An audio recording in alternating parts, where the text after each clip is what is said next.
En el episodio de hoy hablamos con María Álvarez, fisioterapeuta, experta en linfedema y lipedema. Y además hablamos de todos esos tratamientos que todos conocemos, maderoterapia, presoterapia, y si son buenos o no. Lo vais a ver en el episodio. Exacto, no perdáis detalle porque hay muchos mitos desmentidos y mucha información valiosa que podéis empezar a poner en práctica desde ya. Todas las personas que sufran lipedema no tienen soporte de la seguridad social en ninguna escala de la misma. No, es que tiene que hacer ejercicio y tiene que hacer una dieta. Es que en el lipedema no funciona tan bien. Hay cambios siempre, pero no son suficientes. ¿Cuál puede ser, en el caso del lipedema, el tratamiento más efectivo? Entender es aliviar. Entonces, cuando tú entiendes qué te pasa, es algo que alivia. Informar es gratis. Y gestionar bien el dinero creo que es muy importante en la sanidad pública y no se está haciendo bien. ¿Cuál dirías que es el hábito moderno que más está perjudicando a las personas con lipedema y linfedema? ¿Hay riesgos o complicaciones en este tipo de cirugías? Uno de los factores de riesgo de empeoramiento del linfedema es el sobrepeso. El lipedema puede hacer que tu condición o tu calidad de vida sea muy mala, pero no te mueres por tener lipedema.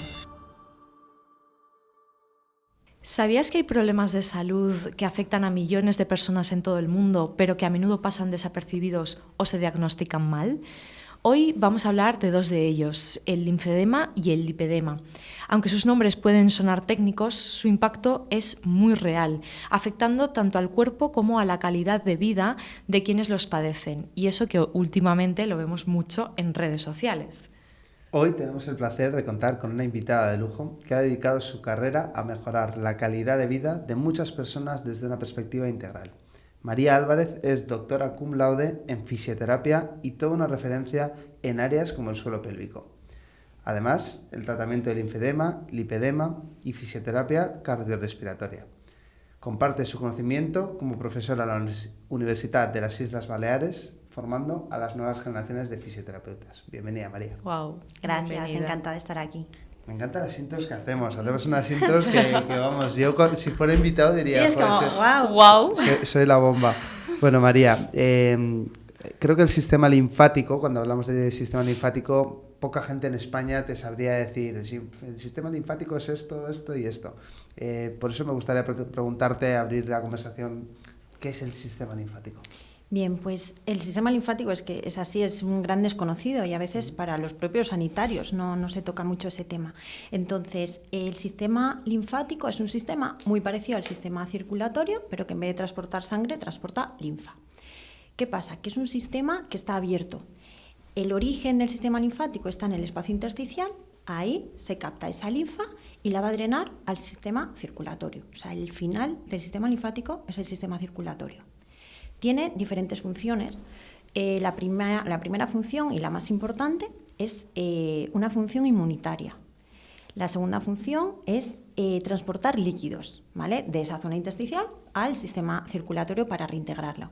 Y luego tiene otra función también de transporte de moléculas de mayor tamaño, que pueden ser lípidos, que pueden ser proteínas. ¿Y por qué es tan importante para nuestra salud?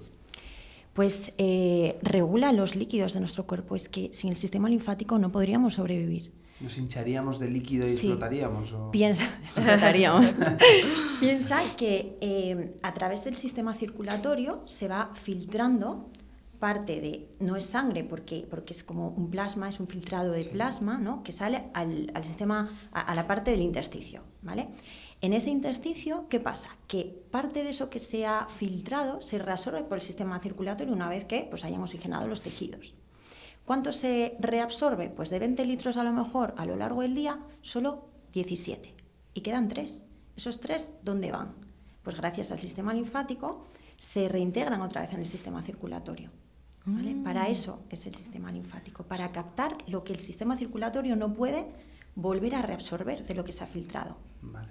Wow. Entonces, tendremos un problema cuando se drena mal ese linfa en el sistema circulatorio, ¿no? Eso es. Vale. Y luego también, esa parte que os decía de la función inmunológica, al final, imaginaros que esa linfa va recorriendo los vasos linfáticos y ¿qué se encuentra? Se encuentran ganglios. Habéis oído hablar de los ganglios linfáticos, ¿no? Que los puedes palpar en el cuello, axilas, ingles, hay diferentes zonas donde están los ganglios linfáticos. ¿Qué hacen? Filtran, son como un filtro.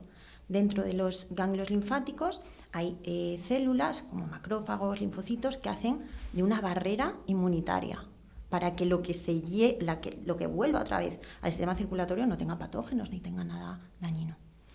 Yo quería centrarme en el lipedema. Cuando he hecho la introducción decía que en redes sociales cada vez se ve más, no tanto a nivel divulgativo, que también, sino me refiero a personas que aparentemente no pensarías jamás que tienen esta condición, porque yo personalmente siempre lo asociaba a obesidad o a sobrepeso, y tú antes ya me estabas diciendo que no. ¿Qué es exactamente el lipedema y cómo debemos diferenciarlo del linfedema? Vale, el lipedema en realidad es un trastorno del tejido graso, no está tan relacionado con el sistema linfático a no ser que haya un edema asociado. ¿Vale? Entonces, ¿qué es un edema? Un edema, puede haber dos tipos de edema. Está el edema que es dinámico, ¿vale? Que es del que estábamos hablando antes, de que se acumula un líquido y que aumenta el volumen de una zona determinada porque hay un exceso de ese líquido intersticial, ¿vale? Pero en un edema dinámico no hay un problema en el sistema linfático, es simplemente que hay un sobreexceso y el sistema linfático lo tiene que intentar absorber, ¿vale? Y eso puede ser pues, un edema de causa renal, de causa venosa, un edema de embarazo, por ejemplo. Luego está el edema estático, que ese sí es el edema que consideramos linfedema, ¿vale? Y el linfedema sí que el origen es un deterioro en el sistema linfático, ¿vale? Que puede ser o de origen primario o secundario. Si quieres, luego seguimos por ahí y ahora te digo del lipedema, ¿no? Y el lipedema, que es ese trastorno de acúmulo de grasa patológica, no siempre va asociado a edema, ¿vale? Vale. ¿Cómo se diferencia el lipedema del linfedema? Bueno, pues se diferencia por signos clínicos, ¿vale? Entonces, como os decía, en el lipedema no siempre hay edema. ¿Por qué lo distinguimos del linfedema? Pues porque es un acúmulo de grasa en ambas piernas. Normalmente se da en piernas, aunque también está descrito en brazos, y los pies están libres de esa grasa. Los pies no vemos que haya ningún trastorno, así como en el linfedema, cuando hablamos de miembros inferiores, sí que hay afectación en pies, ¿vale? Tendrían a ser unas piernas con mucha piel de naranja, incluso... En el lipedema, sí, puede ser. Exacto, depende también lipedema. del estadio y en el que nos encontremos. ¿Y por ¿vale? qué lo relaciona? O sea, entiendo que hay una relación directa con la obesidad o con el sobrepeso, pero antes estábamos hablando, o la chica que yo vi en redes sociales no tiene ningún tipo de sobrepeso. Nos metemos porque de cabeza entonces en el sí. lipedema y luego volvemos Luego al linfedema. volvemos. Venga, fenomenal. Pues está relacionado con la obesidad, porque sí que es verdad que la obesidad es un factor de riesgo también, pero el origen del lipedema todavía es idiopático. La etiología es desconocida, aunque se está estudiando pues que hay una parte genética y otra parte hormonal, por eso solo se dan mujeres, ¿vale? Hay, creo que descritos muy pocos casos de hombres y yo la verdad que en consulta no he visto ninguno. Pero tenemos que diferenciar tipos y grados que va en función de la localización de esa grasa, ¿vale? Podemos encontrarnos con mujeres que tienen la grasa localizada en la zona de las cartucheras, solo en la parte de muslos, en las piernas al completo, exceptuando pies, como os decía. Hay algunas que también lo tienen en brazos o que solo lo tienen en pantorrilla y nos encontramos con un pie súper delgadito y de repente hay el signo de la copa, que se llama, ¿no? Que es como un pantalón bombacho. De repente hay unas piernas que están más engrosadas y nos encontramos con una mujer con un tronco delgado y unas piernas más gruesas. ¿Vale? Lo llaman también el síndrome de los dos cuerpos, ¿no? Que parece que son dos personas diferentes. Por arriba más delgaditas y por abajo unas piernas con más grosor. O sea, es decir, el lipedema hace que tú puedas ser una persona delgada y por sufrir esta patología tener extremidades con esta patología, con esta condición, incluso ser anoréxica, podría darse el caso, y tener estas extremidades completamente desarrolladas. Yo he tenido pacientes con trastornos de la alimentación, entre ellos la anorexia, la bulimia, porque al final es una patología que no responde bien ni a la dieta ni al ejercicio. Así como pensamos, pues alguien tiene sobrepeso, tiene obesidad, no, es que tiene que hacer ejercicio y tiene que hacer una dieta, es que en el lipedema no funciona tan bien. Hay cambios siempre, pero no son suficientes. Entonces, pues sí, te encuentras con chicas que han hecho auténticas locuras con la alimentación, incluso pues eso de no comer o de pegarse un atracón y luego vomitar, porque ya no saben qué hacer, ¿no? Y luego, por el caso contrario, pues lo que me comentabas, que también hay chicas que después de hacer 1000 dietas, 1000 ejercicios y no saber qué les pasa, pues dicen, es que paso de todo. Y como lo que me dé la gana, porque total, voy a seguir con las piernas así. Entonces, al final acaban con un sobrepeso o con una obesidad asociada a ese lipedema, o sea, es que es tremendo. Claro, es consecuencia de, o sea, claro. Yo necesito luz. ¿Qué pueden hacer estas personas para salir de ese bucle autodestructivo de, joder, no hay nada que me ayude, voy a hacer lo que, o sea, voy a empezar a tomar decisiones malas y las acumulo unas sobre otras? Pues mira, lo primero, lo más importante es dar información. O sea, es que las pacientes están desinformadas, muchas no saben qué le pasa, han ido de médico en médico, les han visto 1000 sanitarios y no han sido capaces de decirle, tienes lipedema, por eso tus piernas no adelgazan. Vale. Entonces, el entender algo, yo eso lo he escuchado en algún sitio, entender es aliviar, ¿no? Entonces, cuando tú entiendes qué te pasa, es algo que alivia. Y las pacientes a veces vienen a mi consulta sin saber lo que tienen porque alguien les ha derivado y tal, y dicen, es que se ponen a llorar, dicen, es que ahora entiendo qué me pasa. Y a partir de ahí es dar información y que con un tratamiento conservador podemos conseguir aliviar los síntomas, porque el lipedema tiene síntomas que pueden afectar mucho a la calidad de vida. Tienen dolor, tienen pesadez de piernas, tienen hematomas recurrentes, o sea, no es algo estético, que también les afecta esa parte estética, ¿no? Pero con el tratamiento conservador podemos ayudarlas a mejorar esa parte de dolor, de pesadez. Lo que no podemos hacer con un tratamiento conservador es reducir el volumen de grasa. A no ser que el es lo lipedema, que muchas entiendo que quieren, claro. Claro, a no ser que el lipedema está asociado a edema, que sí que podemos con el tratamiento conservador disminuir un poquito de volumen, pero por el edema, por esa inflamación de la que hablábamos antes, el tratamiento conservador va a ser solo para esos síntomas. Muchas quieren reducir volumen porque buscan algo estético también, pero ahí la fisioterapia ya no juega un papel tan crucial, ahí ya tendríamos que irnos a técnicas más invasivas. ¿Podría ocurrir que yo no me lo noto a nivel grasa localizada, es decir, a nivel físico, pero sí que empiezo a notar mucho ese síntoma de piernas cansadas, esa sensación de me duelen las piernas de lo cansada, como con piernas cansadas, me recuerda a las... Bueno, sí. Los anuncios del trombocina. ¿Esto podría ser uno de los primeros síntomas antes de que esta enfermedad...? Sí, puede ser, pero pensad que no hay ningún criterio, ninguna prueba de imagen para diagnosticarlo. Entonces tenemos que seguir unos signos clínicos, unos síntomas para poder diagnosticar el lipedema. Entonces, solo porque una paciente me venga y me dice tengo pesadez de piernas, bueno, pueden ser muchísimas cosas, genérico, ¿no? Hasta una insuficiencia venosa, pueden ser muchas cosas, ¿no? Entonces, tienes que tener varios ítems que cumplir para poder hacer un diagnóstico del lipedema. ¿Cuál es ese procedimiento para diagnosticar? ¿Cuáles serían los síntomas más claros de diagnosticar? Pues lo primero, siempre hay que hacer una buena anamnesis, ¿no? Hacerle bien las preguntas, estructurar bien las preguntas a la paciente. Y bueno, los síntomas principales, como os comentaba, es dolor, pesadez de piernas, hematomas recurrentes porque hay mucha fragilidad capilar, luego el acúmulo de grasa en esas zonas localizadas, ¿vale? Puedes encontrarte el signo de la copa o no en función de si tiene afectación en pantorrilla o no. Luego siempre preguntamos también por antecedentes familiares porque ya sabemos esa parte que puede haber un origen genético. Le preguntamos cuándo se ha notado que ha empezado a desarrollar esos síntomas. Muchas dicen en la pubertad. Ah, no, María, pues lo he empezado a notar cuando me quedé embarazada o cuando me tomé la pastilla anticonceptiva. Pues son temas hormonales. Claro, y ahí también te puede ir al tema que os explicaba antes de los edemas, ¿no? De dónde proviene. Exacto. ¿Cuál puede ser, en el caso del lipedema, el tratamiento más efectivo? Pues volvemos a lo de antes. Depende del objetivo de la paciente. Yo siempre en la primera consulta les digo, ¿cuál es tu objetivo de estar aquí sentada delante de mí? ¿Reducir los síntomas de dolor, pesadez o adelgazar esas piernas?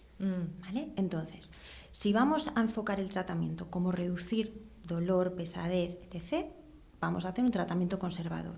El tratamiento conservador normalmente lo enfocamos con una terapia descongestiva compleja. Ahí quería llegar, ¿vale? yo.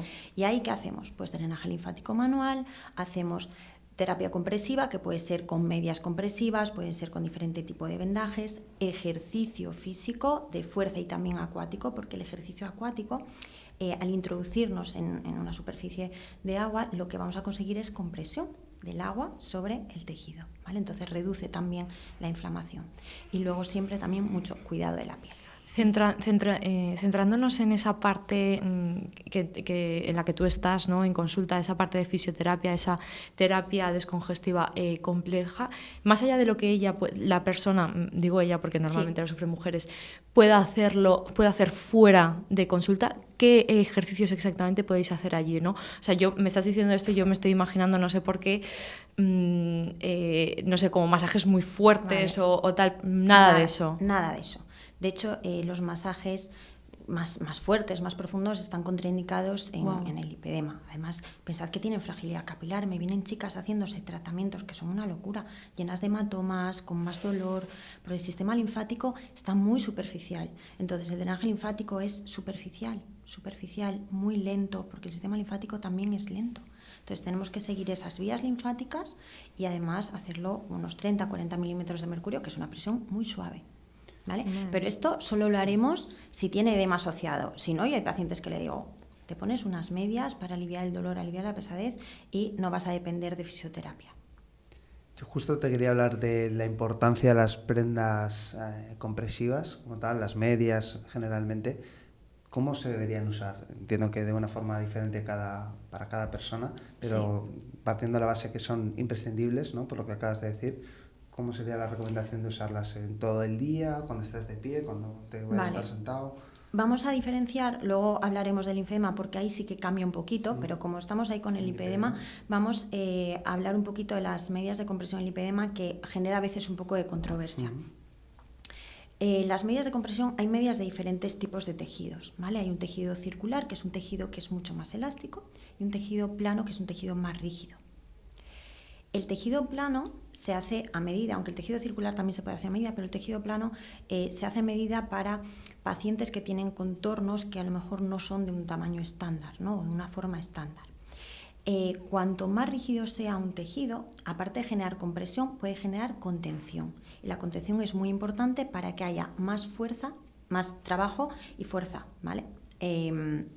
Entonces, cuando activamos la bomba muscular con un tejido plano, al haber contención vamos a tener más trabajo, ¿vale? Y vamos a ayudar a que drene con más facilidad. Cuando es elástico, es un tejido circular, al revés, ¿vale? Por eso son tan caras, va a ser mejor, ¿no? En reposo. Con lo que nos estás contando, el tipo de telas que se pueden hacer a medida y tal, por eso son tan caras. Las que se hacen a medida son más caras, rondan unos 450. Y entiendo que igual no entran por la seguridad social. Depende. La seguridad social sí que es verdad que pone un código del linfedema, porque del lipedema en la seguridad social no está descrito, pero sí que dependiendo del vascular, el médico rehabilitador, pues a veces sí que les dan receta. Estamos diciendo que todas las personas que sufran lipedema no tienen soporte de la seguridad social en ninguna escala de la misma. Muy poco. No todas necesitan ese tipo de medidas. Y ahí es donde quería llegar, que esto a lo mejor es lo más controvertido, ¿vale? Entonces, hay chicas que no tienen apenas edema, como hablábamos antes, que tienen, bueno, pues las piernas un poquito más engrosadas y tal, pero que no tienen una deformidad de las piernas. Pues yo a muchas chicas les recomiendo unas medias de tejido circular que son más económicas, algunas se lo pueden poner hasta estándar. ¿Cuándo nos las ponemos? Por la mañana, nada más levantarnos. Es que eso hay muchos mitos. Sí, pues por la mañana es cuando estamos más desinflamados porque hemos estado en decúbito, ¿vale? Entonces el sistema linfático, gracias también al estar en decúbito, incluso pues si ponemos las piernas un poquito en alto, va a ayudar a que drenemos mejor. Por la mañana siempre vamos a estar más desinflamadas. Nos las ponemos nada más levantarnos y aguantamos ese tiempo. Hay factores de riesgo o situaciones en las que puede empeorar una inflamación, una pesadez de piernas, pues estar sentado muchas horas, pues trabajando, estar de pie, coger un vuelo, ¿vale? Entonces, en esos momentos, pues yo siempre les recomiendo que se pongan las medias si tienen síntomas. O sea, que deberíamos de venir al trabajo, o sea, en caso de que lo sufriésemos y tal, deberíamos de venir al trabajo con ellas puestas. Sí, como prevención sí. Pero no solo por lipedema o linfedema, a nivel venoso, a nivel de encontrarnos bien, de no tener pesadez de piernas. Sí. Claro, incluso para gente que trabaja mucho tiempo de pie. Mucho tiempo de pie. Yo, varices y luego otro tipo de Total, cosas. la patología venosa. Pensad, siempre lo tenemos como en la cabeza, una azafata lleva medias de compresión, una enfermera lleva medias de compresión. ¿Y por qué nosotros que estamos sentados o de pie no? Sí, es que es lo Además, mismo. todo el día sentados. ¿No? Y es prevención. Nos vamos a tener que plantear, Edu. Luego sí que es verdad que si las pacientes deciden realizar una cirugía, que es el otro tratamiento que realmente, a eso iba yo, ¿no?, disminuye el volumen, la cirugía disminuye el volumen y la mayoría de las pacientes asociada a esa disminución del volumen también tienen una disminución del dolor y la pesadez. Y ahí hay que enfocar el tratamiento con medias también y compresión. ¿Qué tipo de médico realiza estas cirugías? Esto es súper importante. El médico que hace una cirugía de lipedema debería ser un cirujano plástico. Así como yo siempre digo esto, digo también que la rehabilitación tiene que ser siempre por parte de un fisioterapeuta. Claro. Vale, No porque un ¿cómo masajista, sería, ni cómo sería ese antes y después, ¿no? Porque entiendo que toda esta parte de tratamientos quirúrgicos son los tratamientos invasivos de los que tú hablabas antes. Entonces, ¿cómo tendría que ser ese antes y después de un tratamiento quirúrgico para el lipedema? Pues mira, siempre hablamos de que hay que hacer un tratamiento preoperatorio y luego un tratamiento posoperatorio. Pero preoperatorio, hay chicas que te vienen, que están bien, que tienen buenos hábitos alimenticios, que hacen ejercicio, que no necesitan medias porque tienen un edema a lo mejor que es más blandito o porque no tienen edema y es un lipedema puro. Yo directamente las envío con el cirujano. Si tienen el objetivo estético, claro, aparte de reducir el volumen y tal, ¿no? Después nos encontramos con otras pacientes que no han generado esos hábitos, que tienen a lo mejor mucho edema, que tienen mucha dureza en esas pantorrillas o en esas piernas. Ahí sí tenemos que hacer un preoperatorio, en el cual la paciente tiene que usar las medias de compresión, hacer esa terapia congestiva compleja para llegar en las mejores condiciones a la cirugía. ¿Y nunca sería un cirujano vascular o un dermatólogo? Hasta ahora el que debería de hacerlo sería un cirujano plástico. Vale. ¿Hay riesgos o complicaciones en este tipo de cirugías? Bueno, puede haber alguna complicación, no son muy graves, pero bueno, pues pueden aparecer seromas, pueden aparecer alguna úlcera, fibrosis asociada, pero nada que con un buen tratamiento posoperatorio no lo podamos solucionar. Lo hablábamos antes, fuera de cámaras, una actriz famosa falleció hace unos años y corrió el rumor de que había fallecido a causa de un lipedema. No se puede morir a causa de un lipedema. No se puede morir a causa de un lipedema. El lipedema puede hacer que tu condición o tu calidad de vida sea muy mala, pero no te mueres por tener lipedema. Lo que hablábamos antes, bueno, pues es que el lipedema asociado a una obesidad, la obesidad tiene muchos factores de riesgo para otro tipo de patologías, hipertensión arterial, diabetes, etc. Entonces, bueno, pues las causas serían otras, pero no esa. Por otra causa. Lo digo porque es súper alarmante y además el lipedema, tú me decías antes, desde hace 10 años, ¿no?, que estamos con el lipedema. Yo estoy pensando en señoras mayores, quizá de la edad de nuestras abuelas, que las has visto siempre con unas piernas que te han llamado la atención, que has dicho, ¿cómo puede ser? Probablemente tenían esto y nadie sabía que existía. Ahora ya se le ha puesto nombre y cada vez se habla más, pero es algo súper reciente. A mí me llama mucho la atención, no es que de golpe de repente haya aparecido algo nuevo, no, es que lleva existiendo y yo creo que a la vista lo hemos visto todos. Mira, los primeros datos que hay son de 1940. O sea, no es nada nuevo. No es nada nuevo. ¿Qué pasa? Que ahora, pues se ha empezado a divulgar más y hay médicos que lo diagnostican. Ahí sí que entran los cirujanos vasculares también. Claro. Ellos no hacen la cirugía del lipedema, pero sí que diagnostican y a veces hacen pruebas complementarias que nos vienen muy bien para ver pues, si tienen alguna patología venosa asociada, como puede ser insuficiencia venosa. ¿Y qué podemos hacer a nivel prevención para... ¿Se puede hacer algo a nivel prevención para que no te aparezca un lipedema o es un tema hormonal que está sentenciado? No, la prevención que podemos hacer simplemente es para que ese trastorno no empeore, para que no progrese, vale. Pero como prevención no hay nada. Vale. Yo me gustaría abrir un melón que hemos estado comentando también antes para la cámara, que es el uso de la maderoterapia, la presoterapia, radiofrecuencia, todo esto que cada vez tengo más amigas que dicen, bueno, voy a hacerme maderoterapia porque tal... ¿Qué efectividad tiene esto? Primero hablando del lipedema. Pues poca. Yo, bueno, te lo comentaba antes, soy una profesional que intento siempre basarme en la evidencia científica para hacer los tratamientos a mis pacientes, porque creo, y además a mí me gustaría que lo hiciesen así, ¿no? Si voy a algún sitio. Entonces, bueno, la maderoterapia la podemos ya apartar de la evidencia científica, pero es que además puede ser muy perjudicial en personas que tienen lipedema y sobre todo linfedema, pero lipedema también, porque es que la maderoterapia a mí nunca me la he hecho, pero por lo que me cuentan es un masaje muy potente y me han llegado pues con muchos hematomas y con más dolor. La presoterapia puede estar indicada o no. La presoterapia va muy bien para movilizar esos edemas dinámicos, edemas que tienen más base agua y no tanto proteica, ¿vale? Pero en cuanto hay un edema que tiene más base de proteína, más endurecido, la presoterapia puede ser contraproducente. Y siempre ponerla muy bajita, unos 30, 40, como máximo 60 milímetros de mercurio. ¿Qué pasa? Que a veces van a un centro X y dicen, no, es que no siento nada, pónmelo más fuerte. No, es que más fuerte ya no estás actuando sobre el sistema linfático y puede ser contraproducente. También en perdona que te corte, también en personas sanas, porque lo de la presoterapia, maderoterapia lo vemos cada día. La maderoterapia, la verdad es que ni lo he buscado. Yo creo que buscas en PubMed maderoterapia y no te aparecerá nada, no lo sé. La presoterapia sí tiene ese efecto para ayudar a drenar esa parte líquida, ¿no? Esa parte de base agua. Entonces, si tú tienes un poquito de retención por hoy estar aquí sentada trabajando, pues a lo mejor te pones la preso y obviamente te va a aliviar. Pero si luego no lo combinas con una compresión, pues seguramente ese alivio sea momentáneo. La cuestión pues no es es barato, ¿sabes? Si te dicen ponte unas medidas compresivas y vas a ver un resultado, es como que tiene mucho menos glamour, te apetece menos, prefieres ir una horita a tu maderoterapia y que te muelan ahí, ¿no? Totalmente. No, hombre, yo he visto vídeos de la maderoterapia y he flipado, digo, pero este tiene que ser un dolor terrible. A ver, yo supongo que si no tienes ninguna patología asociada, pues como si te dan un masaje profundo, ¿no? Pues te puede ayudar a aliviar, no sé, a nivel muscular, puede ser. ¿Que te ayude a mejorar calidad de la piel? No lo sé. Claro. Pero ni yo ni los demás lo saben, caso, ¿no? Porque no está estudiado. Cuando hay una patología asociada, incluso cuidado, que no solo tirar el dinero, sino que te puedes estar perjudicando tu estado. Y piensa, ¿cuántas mujeres tienen patología a nivel linfático, a nivel venosa? Muchísimas. Claro. ¿Cuántas conocéis que tienen varices? Muchísimas. Sí, muchas. Claro.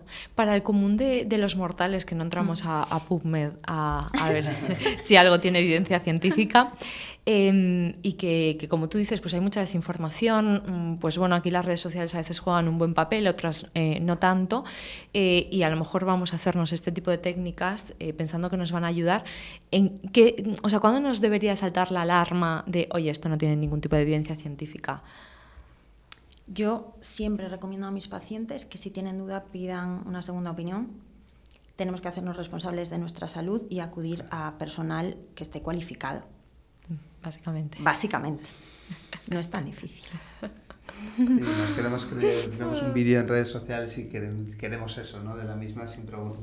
Preferimos no preguntar para que no nos digan que no a verificar la validez y la evidencia científica de eso en algunos casos. Exacto. Entonces, siempre preguntar. ¿Hay alguna señal de alerta que nos indique que... Bueno, lo que yo estaba diciendo. Sí. Yo, si quieres, nos pasamos ahora a la parte del linfedema. Venga. Vale. Nos habíamos quedado antes con el tema de los orígenes, ¿no? Primario y secundario, pues sí que me gustaría que volviésemos a esa parte más técnica y nos lo pudieses explicar. Vale. Pues sí, el linfedema puede ser de dos tipos. Puede ser un linfedema primario o secundario. El linfedema primario, hablamos de él cuando es congénito, pues naces ya con ese deterioro en el sistema linfático, que puede ser pues que tengas menos ganglios, que tengas menos vasos linfáticos o que de repente no estén funcionando como toca. Puede ser congénito nada más nacer, ya ves bebés que tienen un linfedema, puede desarrollarse más tarde y se llama un linfedema precoz, primario precoz, hasta los 35 años, y a partir de los 35 años sería un linfedema primario tardío. Este tipo de linfedemas primarios aparecen más en mujeres que en hombres. Aparecen sobre todo en miembros inferiores, 4 veces más en miembros inferiores, y el 70% de esos aparecen unilaterales, es decir, solo una pierna. Esto también es algo que lo diferencia mucho del lipedema, ¿no? Cuando hablamos de algo unilateral o el lipedema que ya es bilateral. Este es el primario. El secundario el primario es mucho menos común, ¿vale? Incluso se considera una enfermedad rara. El linfedema secundario ya es otro tema. El linfedema secundario, que es la mayoría de los que tratamos en consulta, que es como un 90%, el linfedema secundario se relaciona con los tratamientos oncológicos. Entonces, en los países desarrollados, en los países occidentales, los linfedemas secundarios que tratamos suelen ser por tratamientos oncológicos, sobre todo por la extirpación de ganglios, asociado pues una linfadenectomía que tengan que extirpar ganglios, ya sea solo ganglio centinela, 2, 3, 20 ganglios, los que sean, o la radioterapia. La radioterapia también destruye mucho ese sistema linfático.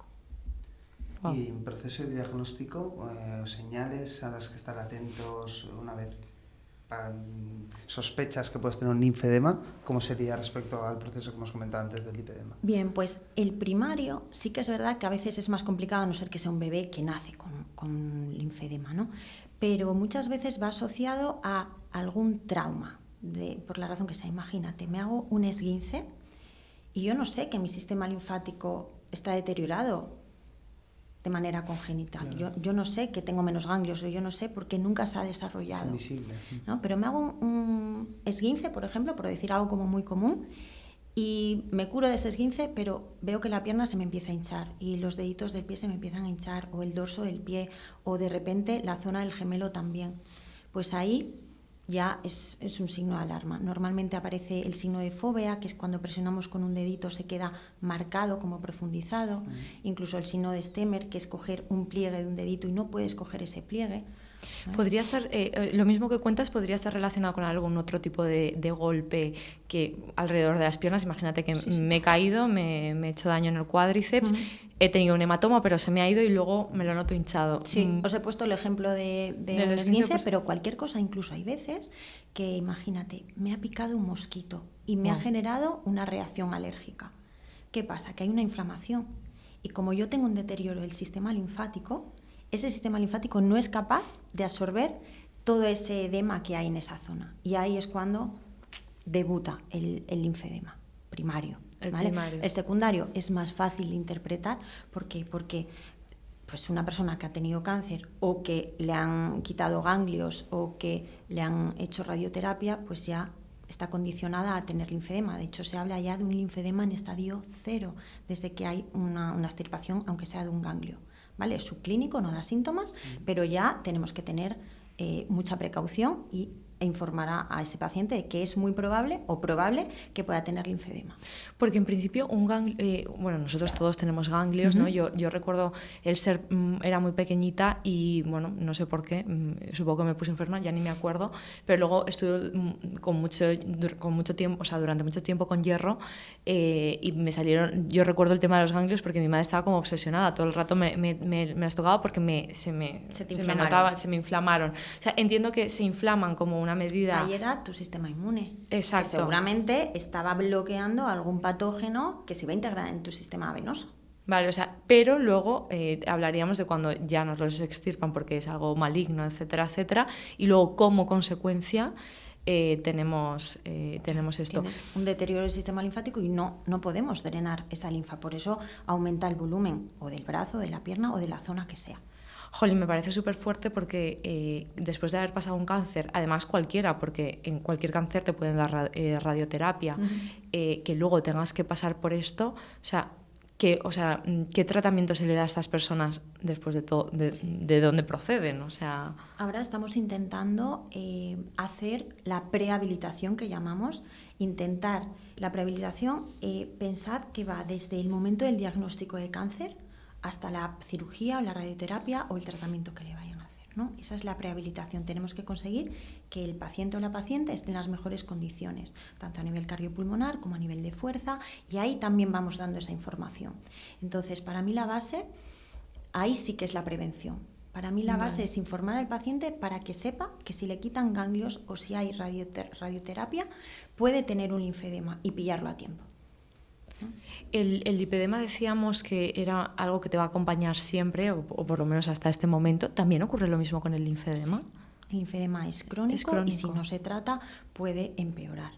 ¿Vale? Entonces el tratamiento, ahí sí que el tratamiento va a ser para reducir volumen, también la terapia es congestiva compleja, pero aquí sí que el tratamiento conservador tiene más eficacia a nivel de reducir volumen que el tratamiento quirúrgico, que todavía tiene sus más y sus menos y hay que seguir estudiando un poquito por esa vía. ¿Y existiría peligro de muerte por linfedema? No, a no ser que sea un linfedema que se haya malignificado, que también se dan casos, pero no, también condiciona mucho la calidad de vida. Hay pacientes que además también a nivel de salud mental, a nivel de trabajo, a nivel económico. Y hablamos de esas patologías como el cáncer o la radioterapia para curar el cáncer y esos golpes, edemas que pueden hacer que aparezca un linfedema. Una situación, por ejemplo, como el embarazo, que es tan radical a nivel cuerpo, ¿también podría hacer que aparezca o no tiene nada que ver? Un embarazo podría hacer que debutase un linfedema primario, quizás, pero no un secundario. Un secundario siempre es por un deterioro del sistema linfático. ¿Por qué siendo tan parecidos el linfedema y el lipedema, o por lo menos parecidos para las personas que no somos especialistas, para uno es mejor la terapia descompresiva, ¿no? Y para el otro la quirúrgica a nivel de quitar volumen? Creo que se parecen más en el nombre, pero piensa que el lipedema estamos hablando de grasa y el linfedema estamos hablando de linfa. Entonces, el tratamiento conservador en el linfedema va a ayudar a reducir el volumen. ¿Por qué? Porque es el edema lo que nos está generando un aumento de volumen. Pero en el lipedema, ¿cuál es el aumento? La grasa. La grasa. No tanto el edema. Claro. Vale. Entonces, es por ahí. Sí, igual es el nombre lo que se parece más. Al final... No, pero también a la vista, ¿no? Perdona. Sí, a veces es como, se confunden. Porque ese hinchazón lo vas a tener. Y hay descritos incluso casos de lipolinfedema, es decir, que un linfedema que ha progresado en el tiempo con un acúmulo de grasa tan grande ha comprimido paquete vasculonervioso, paquete linfático. Entonces, puede generar un deterioro en el sistema linfático y que haya una paciente que tenga lipedema y linfedema. Wow. Hemos hablado de la madreterapia, pero en el caso del linfedema el equivalente sería el drenaje linfático, que es súper conocido y manoseado. ¿Recomendarías hacerse drenaje linfático a alguien que no tenga linfedema? Bueno, esto es un tema que hemos hablado ya un poquito antes también.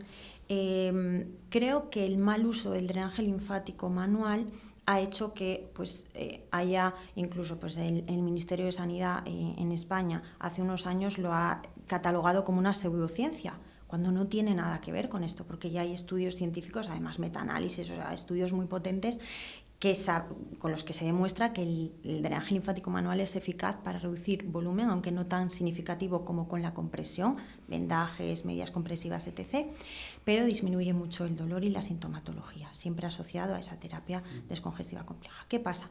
Que se ha usado mal, que se ha usado con un objetivo que no es el que toca. Se ha usado para quitar celulitis, adelgazar, eso no funciona. Entonces, si tu objetivo es quitar celulitis o adelgazar, no te hagas drenaje linfático. A eso iba. Haz ejercicio y haz dieta. Efectivamente, una vez más queremos confiar en una hora de sesión a la semana para conseguir los objetivos, ¿no? En el milagro, sí. Completamente. ¿Y qué pasa con las intervenciones quirúrgicas en este caso? Casi por lo que estás diciendo, incluso se podrían desaconsejar, ¿no? Porque en realidad con la terapia descompresiva compleja lo tendríamos. Sí que es verdad que hay casos muy concretos en los que un médico, también es un cirujano plástico el que realiza este tipo de intervenciones, lo aconseja porque a lo mejor es un candidato a poder hacer una cirugía de este tipo. Hay que estudiar más porque la evidencia todavía está un poco cojeando. Pero bueno, hay diferentes tipos. Hay a veces asociada a liposucciones también porque se acumula grasa alrededor de un miembro. Hay una técnica que lo que hace es unir, para que nos entendamos, una vena a un capilar linfático, ¿vale? Es como una anastomosis de manera quirúrgica, y transposición de ganglios, ¿vale? ¿Qué incidencia, qué porcentaje de la población que tiene tratamiento oncológico, tanto lo que decías de la extirpación de ganglios como radioterapia, luego sufren linfedema? Mira, cada vez Menos, pero sí que es verdad que todavía hay un índice elevado. Lo importante es cogerlo a tiempo para que no se vaya desarrollando. El primer año después de una extirpación ganglionar es el año en el que hay más riesgo de desarrollar el linfedema.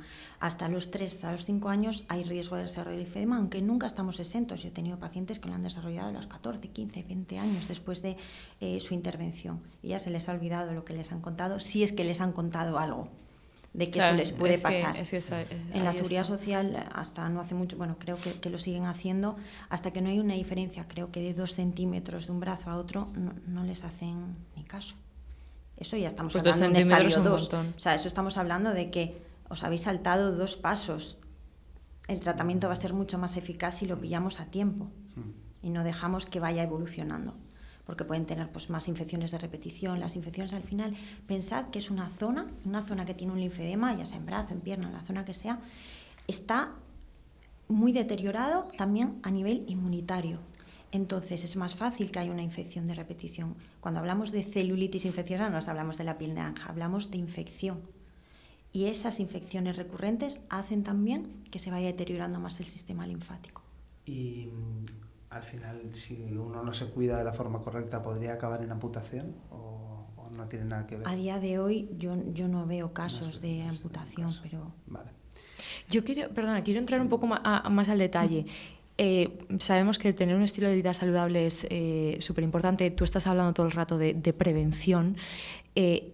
¿Puede haber más índice en personas que previamente a ese cáncer, a esa radioterapia o a esa extirpación de ganglios hayan tenido una vida no tan saludable o tengan sobrepeso, obesidad? Es decir, ¿puede estar relacionado sí. a luego completamente? Está relacionado. De hecho, uno de los factores de riesgo de empeoramiento del linfedema es el sobrepeso.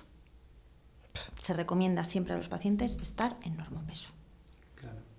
Y a nivel, hablábamos de esa infección, que no es piel de naranja, sino que es infección. Una vez tenemos esta patología, ¿qué de cuidados básicos tenemos que poner en práctica para cuidar y proteger nuestra piel? Vale, ¿Hay pues, alguno a nivel tópico o alguno a nivel...? Es súper importante explicarle bien al paciente o a la paciente qué le puede pasar, ¿no? Entonces, los cuidados, cuando hablábamos de esa terapia congestiva, ¿no? Que hacíamos de drenaje, que hacíamos a veces pues vendajes compresivos, compresión, y hablábamos de ejercicio físico y cuidados de la piel. Ahí el paciente tiene que tener mucho cuidado. ¿Por qué? Porque son pacientes que tienden a lo mejor a generar una micosis, a generar a lo mejor alguna zona que se escame más, úlceras, ¿vale? Cualquier roce, un arañazo, una picadura puede ser una vía de entrada para que se genere una celulitis, una erisipela, cualquier infección. Entonces todo esto hay que explicárselo al paciente para que tenga cuidado y que ante el mínimo roce, herida o algo esté atento para que no haya una infección y pillarla a tiempo, pues que acude al médico y normalmente les dan antibiótico específico. ¿Algún caso extraordinario que hayas tratado y que hayas dicho, wow, tanto por su gravedad o al revés, por esa buena o buenísima evolución? Pues sí, mira, vivimos a veces en la consulta, tengo una compañera que es como mi mano derecha, vivimos indignadas con muchos casos que nos llegan. Os voy a contar de un hombre que nos llegó hace ya años, hace como 3 años, y él vino porque le dijeron que se tenía que hacer un masaje en las piernas, en una pierna, y no venía ni diagnosticado. Un hombre mayor, le dijeron que, bueno, es que se había hecho una cirugía en el hígado, en el riñón, en el riñón, y que a raíz de eso tenía la pierna hinchada. Yo, qué raro. Así la historia clínica que me escribió la secretaria me pareció un poco rara. Le dije que me traiga toda su historia clínica el primer día de consulta. Y lo primero que veo, cáncer de próstata, 2017. Linfadenectomía radical en una ingle, o sea, le habían quitado todos los ganglios de esa ingle. ¿Qué pasa? Que luego lo operaron del riñón y debutó ahí. Claro. Pero su problema venía de que le habían quitado todos los ganglios cuando tuvo cáncer de próstata y nadie le había dicho nada. Venía con una pierna que era tremendo. No podía casi ni caminar. El pantalón, se tenía que comprar tallas más grandes porque esa pierna no le cabía en sus pantalones. Wow. Y luego, bueno, pues tenía hasta linforrea, que hay tanto exceso de linfa que ya le salía a través de la piel. Puede ocurrir eso. Sí. y era un desastre. Pero nada, pues con mucho trabajo, con mucha colaboración por su parte, porque también era una persona mayor, que tienes que adaptar bien las medidas compresivas, tienen que ir vendados 24 horas hasta que reduzcas el volumen, luego poner un tejido plano. Ahí sí que es indiscutible el tejido plano en un linfedema, para contenerlo, para que no vuelva otra vez a ganar ese volumen. Prendas nocturnas. En el linfedema sí que hay más ayuda en la seguridad social. Vale. Menos mal. Y yo creo que es habitual a medida que envejecemos que la circulación en general tiende a empeorar, ¿no? Por todos esos residuos que vamos acumulando, por cualquier, porque vamos más lentos en general. ¿Cómo? O sea, es decir, yo me fijo en los señores mayores y la mayoría tienen las piernas más anchas. Es decir, esa finura y esa definición que tenemos cuando somos jóvenes la vamos perdiendo. ¿Cómo diferenciar o cómo tener claro que tu problema es otro? Es decir, o cómo... A lo mejor estás fijándote en personas que tienen a lo mejor un edema de tipo venoso. Claro. ¿Vale? Entonces la insuficiencia venosa tiene una incidencia altísima.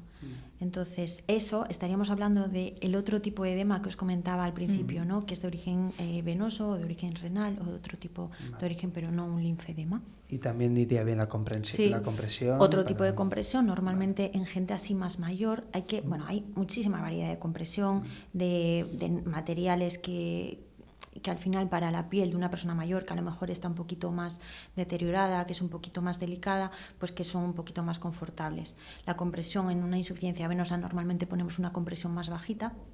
Intentamos que sea fácil también de poner, porque a veces las medias se complica un poquito el ponerlas en una persona mayor, pero hay ayudas técnicas para poder ponerse un calcetín o una media. Es decir, además de lipedema y linfedema, vosotras también tratáis toda esta parte de insuficiencia venosa. Sí, cualquier edema. Hay compañeros de traumatología deportiva que de repente dicen, me ha operado a un paciente de un ligamento cruzado y viene con la rodilla así. Ya nos ponemos nosotras a vendar, hace este ejercicio del otro, ¿no? Y mejoran. Y pensando en la atención primaria, ¿crees que se diagnostica correctamente? Es decir, tú eres fisioterapeuta y quizás para que una persona acuda a ti tiene que ser consciente ya de por sí de que tú le puedes ayudar y demás. Claro. ¿Crees que el flujo de ayuda es adecuado? ¿Se diagnostica bien y se deriva bien? En la sanidad pública sí que es verdad que tenemos el perfil también del médico rehabilitador, que es el que luego deriva a los fisioterapeutas, ¿no?, que trabajan en la sanidad pública. Creo que está infradiagnosticado. Vale. Hombre, pues lo que has estado diciendo todo esto, yo digo, veo aquí un poco de lío, sinceramente. Sí. Y luego los tratamientos, pues bueno, en la seguridad social están limitados muchas veces por tiempo y supongo que por economía, aunque esto sí que es verdad que yo siempre lo debato un poco, porque informar es gratis. Claro. Y gestionar bien el dinero creo que es muy importante en la sanidad pública y no se está haciendo bien. O sea, a mí que atiendan a una persona con un linfedema en un brazo después de un cáncer de mama, cuando tenga 2 centímetros o 3 de diferencia un brazo a otro, me parece una aberración. Porque si a esa persona la hubiesen informado y le hubiesen tratado desde el inicio, seguramente tenía una manga de compresión y no la tendrían que tratar el resto de su vida. Y así cada año tiene 20 sesiones, que no valen para nada. ¿Y cómo podemos hacer para...? Bueno, para nada. Sí, no, para lidiar, pero muchas veces tienen poco tiempo, hacen solo drenaje, les ponen preso que a veces está contraindicada, a veces ni les vendan, otras veces les vendan. ¿Es por desconocimiento? ¿Es porque no se les presta la suficiente atención? ¿Falta de recursos? Creo que hay un poco de todo. Hay un poco de todo. Creo que hay profesionales buenísimos en la seguridad social que se implican mucho y están condicionados a veces por falta de tiempo, y luego hay otros factores, pues supongo que económicos y otros de desconocimiento. Wow. Bueno, con esto por mi parte, con un poco de preocupación llegamos a la parte final del episodio, que nos quedaría el tercer bloque, que es un bloque de preguntas cortas. Vale. Entonces, la primera, y justo no he querido indagar sobre ella porque te la iba a preguntar ahora, ¿qué porcentaje de españoles crees que es, o sea, ese infradiagnóstico? Si tuvieras que decir un porcentaje de personas infradiagnosticadas, ¿crees que el 10% de la sociedad española puede estar infradiagnosticada? O... Del lipedema, muchísimo más seguro. ¿Hasta qué número podrías decir? No, eso sería inventármelo. Ya. Pero se habla de una incidencia de entre un 10 y un 15% de mujeres que tendrían lipedema, y yo creo que será más. Vale. Pero del linfedema, pues bueno, todas aquellas mujeres, hombres que han tenido ese tipo de tratamientos, o linfadenectomía o radioterapia, son propensos a tenerlo entonces. Pero cifra no la sabría decir. ¿Cuál dirías que es el hábito moderno que más está perjudicando a las personas con lipedema y linfedema? El sobrepeso. Y la falta de ejercicio, la falta de actividad física y la falta de ejercicio físico. Porque a veces hablamos solo de ejercicio físico y no vale para nada ir 2 veces al gimnasio si luego el resto de la semana estás aquí sentado todo el día y no caminas para ir al trabajo, no subes unas escaleras y no te mueves. Entonces la actividad física, que es eso que hacemos a lo largo del día simplemente por aumentar un poco el metabolismo, es muy importante y luego asociado al ejercicio físico. Y a nivel alimenticio, ¿cuáles dirías que son los alimentos que más nos están perjudicando cuando tenemos estas patologías? Pues es como bien sabido por todos, ¿no? Lo que pasa es que no lo queremos escuchar. Pues alimentos ultraprocesados, azúcar, alcohol, que en España no se demoniza el alcohol, y el alcohol, pues igual que el tabaco ya lo tenemos como mucho más claro, el alcohol es como más social, y está súper contraindicado en general para la salud, pero para el linfedema sobre todo. Y llevándolo al lado contrario, ¿cuáles dirías que son los hábitos saludables, tanto a nivel alimentación, qué alimentos serían los saludables, los más recomendados, y a nivel ejercicio, el hábito físico más recomendado? Bien, para estas patologías sí que se recomienda llevar una alimentación antiinflamatoria, ¿no? Entonces, pues bueno, todos aquellos productos que sean, yo siempre digo que sean naturales, que sea pues verdura, fruta, algo de carne, algo de pescado, algo que sea normal, legumbres, ¿no? O sea, no hay que hacer cosas raras. Pues sí que es verdad que eliminar algún alimento que sea muy inflamatorio o disminuirlo, pues sería fenomenal. Y en cuanto a ejercicio, pues ejercicio físico, hay que hacer algo de fuerza y hay que hacer algo de aeróbico, o sea, hay que combinarlo. Que ahora parece que solo está de moda el ejercicio de fuerza, pero el ejercicio aeróbico a nivel cardiopulmonar es la bomba. Fenomenal. Vale, necesito preguntarle una. Sí.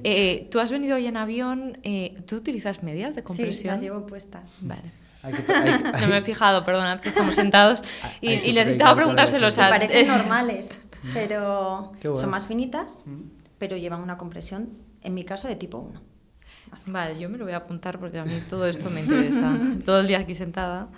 Y antes de pasar a la última pregunta, que es la más complicada, ¿cuál dirías que es la relevancia, la influencia de un buen descanso en prevenir estas patologías o hacer que vayan a mejor una vez las tenemos? Bueno, el descanso es súper importante para muchas cosas, ¿no? No hablamos que hay un sistema linfático que está también en el cerebro, ¿no? Que es el sistema linfático que se llama y que se activa cuando descansamos, ¿no? Entonces nos ayuda a esa recuperación. Esto se ha descubierto no hace mucho, que había el sistema linfático.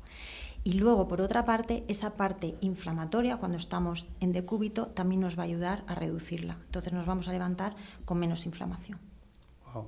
Una vez más, el descanso es la clave. Es la clave para que todo empiece a funcionar bien. Bueno, y con esto llegamos a la pregunta final, que es: ¿a qué invitado o invitada te gustaría ver en el podcast de Ecolabs? Pues mira, es una amiga y compañera, colaboramos mucho juntas, que es entrenadora de mujeres, fundamentalmente también, entrenar a algún hombre con algún proceso oncológico, pero es entrenadora, se centra en la mujer y se llama María Rosich. Y bueno, en Instagram es Woman Personal Trainers. Qué bueno. Y espero que os acepte la invitación. Ojalá. ¿Vive también en Mallorca? Vive en Mallorca también. Bueno, fenomenal. Pues intentaremos contactar con ella y ojalá está invitadísima. No lo sabe porque ha sido así, pero bueno, espero que no me mate. Por eso es la pregunta más complicada. Espero que no me mate. Seguro que no. Bueno, María, pues con esto hemos llegado a la parte final del episodio. Darte las gracias porque yo creo que has traído mucha luz sobre un tema en el que a veces hay muchísima desinformación. A mí me sonaba a chino directamente y yo solo sabía que muchísimas mujeres se apoyan en métodos como la madre terapia, los drenajes para conseguir objetivos que nada que ver tienen con la patología y yo creo que también hemos hecho mucho bien hablando de esto y gracias por tu tiempo. Muchísimas gracias por dar visibilidad. Pues nada, nos vemos en el siguiente episodio del podcast de Ecolabs y si tenéis cualquier comentario no dudéis en compartirlo con nosotros.